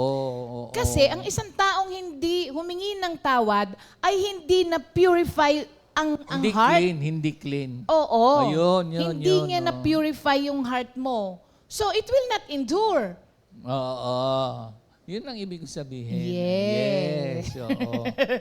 So, it produces, yun nga, yung fear of the Lord. Kaya ang sabi niya, enduring forever. Kaya nga sabi ko sa inyo kanina, mga kapatid, while yung ceremonies of the Old Testament law, like sacrifices, rituals, smoke, incense, yung mga grain offerings, kung ano-ano pa, have passed away, pero yung fear of the Lord that they taught us, tinuruan din tayo nung sa Old Testament, di ba? Yun nag-i-endure forever sa atin, kung ano yung itinuro nung mga Old Testament law. Kaya hindi inabolish, finulfill lang. Pero lahat nung nabasa natin sa Old Testament, merong mga tinurong lesson sa atin that will endure forever. Yung power niya, yung purpose nung mga ginawa nung Old Testament, ay never end, mga kapatid. Kasi yung commencement ang Old Testament, completion ang New Testament. Okay. Yan. Kasi ang Word of God is always in season. Lagi siyang in. Hindi siya never siyang naging out, mga kapatid. And finally, ang sabi rito, the rules of the Lord are true and righteous all together. So ano ang noun? Rule. Rules. Ano ang adjective? Huy. Anong version ba? 9 na. True. True. Ano ang verb? Righteous. Righteous all together. Okay. The rules of the Lord are true and righteous all together. Lahat ng mga ayaw sa Diyos at ayaw kay Kristo, ang paningin nila sa batas ng Diyos ay burdensome. Hindi or unjust, hindi makatuwiran. At distasteful. Hindi ka aya-aya. Pero lahat ng nakay Kristo, ang paningin dito sa salita ng Diyos ay kabaligtaran lahat ng sinabi ko. Hindi siya burdensome. Kung hindi ito yung nag-uplift sa'yo. Hindi siya unjust, kundi lagi siyang parehas. At hindi siya distasteful. Kaya nga sabi ni Pastor kanina, Sweeter hindi lang than niya honey. alam yung kanyang kanta, taste and see that the Lord is good. When you taste, hindi distasteful. Kasi kapag nakita mo ang kagandahang loob ng Diyos, ang kabutihan ng Diyos, ayun mga kapatid. So, hindi siya burdensome sa atin. Ang totoo, ito nga yung nakakagaang ng mga burden natin Hindi ba? So, yung mga tao na ayaw sa Diyos, yun ang pananaw doon. Pero, sabi ni David, it is true and altogether righteous. The word of God is never false or off the mark. Ang salita ng Diyos, ang barometer ng realidad ng buhay natin na kahit kailan hindi nagkamali. Pag sinabi ng salita ng Diyos na ikaw ay nanlalamig ka nga. Kahit sabihin mong, hindi naman. Huwag mong gawing sinungaling ang salita ng Pagka Diyos. na-receive mo yung word na Yes, yun. so Saan ba matatagpuan yun? It is never mali. Oo. Minsan ayaw mo basahin, gano'n? Hindi, nabasa mo minsan, pero okay. ayaw mong tanggapin. Pwede rin pala yun. Hindi, oo. Tapos ipapasa mo dun sa ibang tao. Hindi ba? So kapag kaganito, ang salita ng Diyos, mga kapatid, wala ng tao na mamumuhay in doubt of the Word of God. Kapag ganito ang tanggap mo, Pero yung ayaw, talagang, ayoko dyan. Kaya nga maraming ayaw lumapit sa Diyos. Naku, pagka, wala ka ng kaligayahan sa buhay. Wrong! You only thought na maligaya ka ngayon. Pero ang katotohanan, hindi ka maligaya, kapatid. Malalaman mo lamang ang totoong Pwede bang kaligayahan. maging dahilan kaya ayaw lumapit, merong moral problem? Oo Pwede naman. bang kaya hindi makalapit dahil sa ignorance? Oo Pwede rin bang din. hindi makalapit dahil sa pride? Yes. Okay. Oo naman. Lahat yun. Lahat yun, mga kapatid. Kaya nga hesitant ang mga tao na lumapit. Kasi nga, yung Word of God, pag wala sa'yo, yung enlightening the eyes, wala eh. Natatabunan ka ng yung katotohanan na ang tunay na kaligayahan, wala sa kung anong merong hawak ka ngayon. Kasi kung maligaya ka, sa kung anong meron ka ngayon, bakit ka nade-depress? Bakit ka nalulungkot? Bakit wala kang kapayapaan? Sabi mo, marami kang pera, ba't di ka makatulog? Baka merong umakyat sa bahay. Di ba? Pwede ba yan? So, O baka yan, mamaya mag-collapse yung sa mga digital na deposito mo? Ganun? Pwede ba yun? pwede. Pwede bang sa isang iglap ay makuha yung iyong Pwede ba yun? Pwede ba? Oo. So, ang sure lang, Word of God, parang gano'n. So with all of this, mga kapatid, na discuss natin, nakita niyo po ba yung kagandahan ng Word of God? Nakita niyo ba yung magnificence and beauty of the Word of God?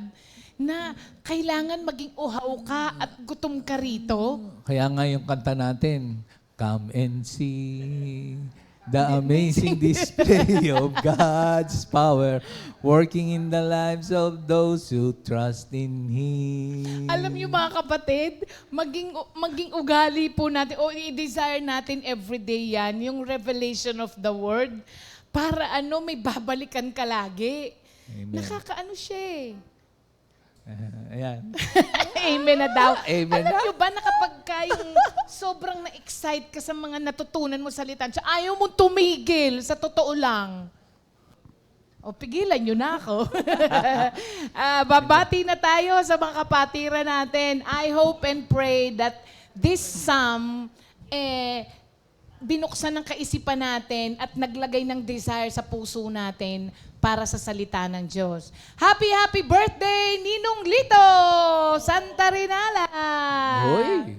Happy birthday, Nong! Sister Marisa Legaspi ng ating Greenland and Antel Prayer Group. Sister Penny Garcia. Sino yung Sister Penny Garcia? Andres. Si Sister Penny. Okay. And Brother Gerald Orias. Anak niyo po? Panganay ni Brother Rick. Happy birthday po sa inyo, mga kapatid.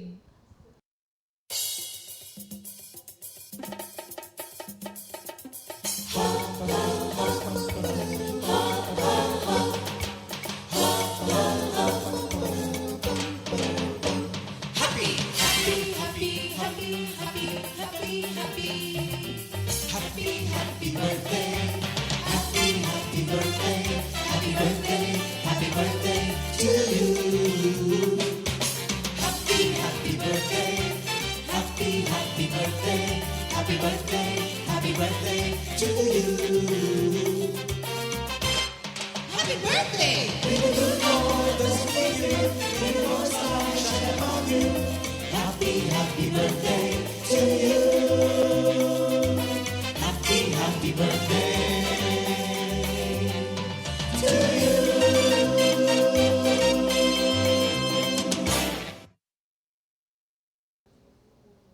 Happy birthday, mga kapatid! Happy birthday. God Thank bless. you, God Lord. bless. And we will end up with the repeat new song of the week, I Am a Child of God, composed by Sister Meredith Cruz.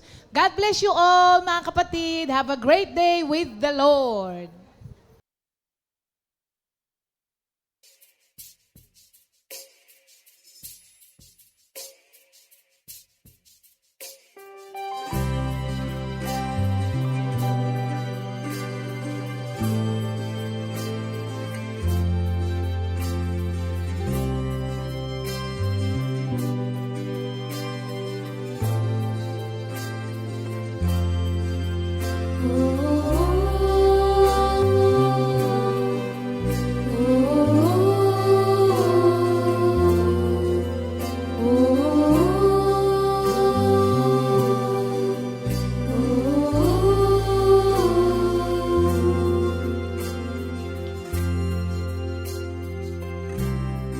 I say I'm unlovable,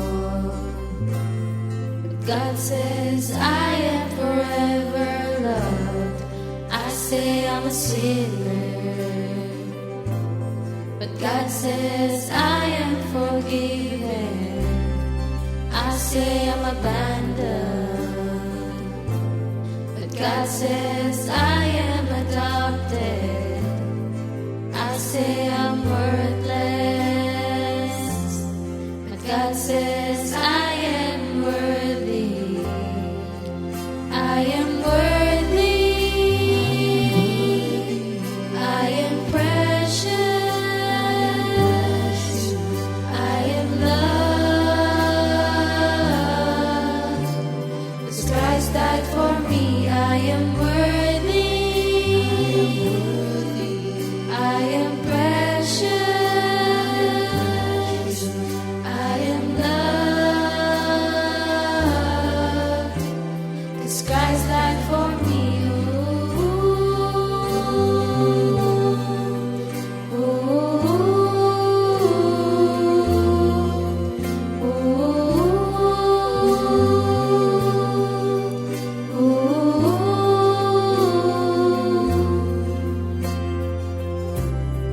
I say I'm unlovable,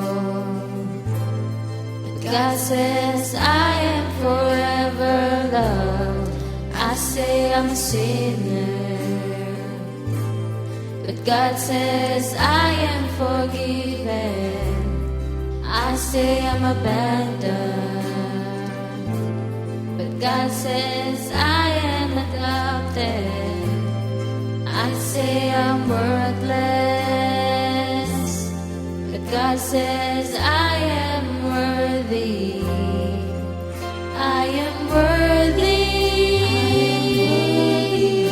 I am precious. I am loved. 'Cause Christ died for me. I am worthy. I am precious. I am loved. 'Cause Christ died for me. I am loved. I am free. I'm a child of God. I am loved. I am free. I'm a child of God. I am loved. I am free. I'm a child of God. I am loved. I am free. I'm a child of God. I am worthy.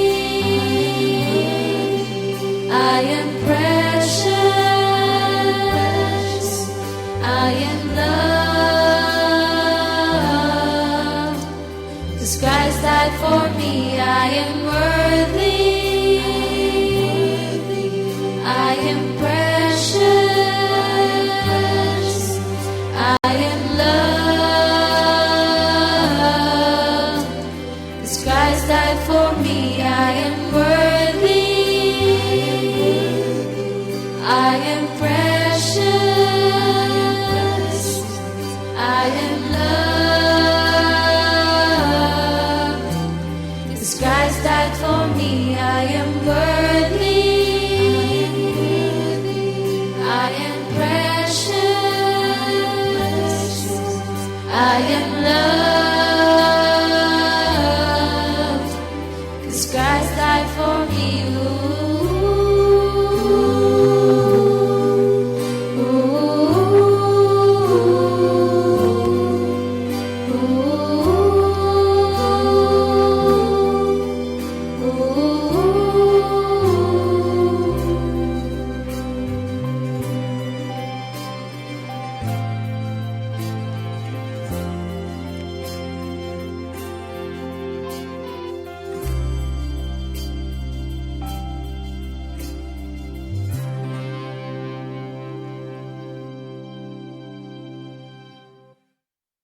Second Timothy 2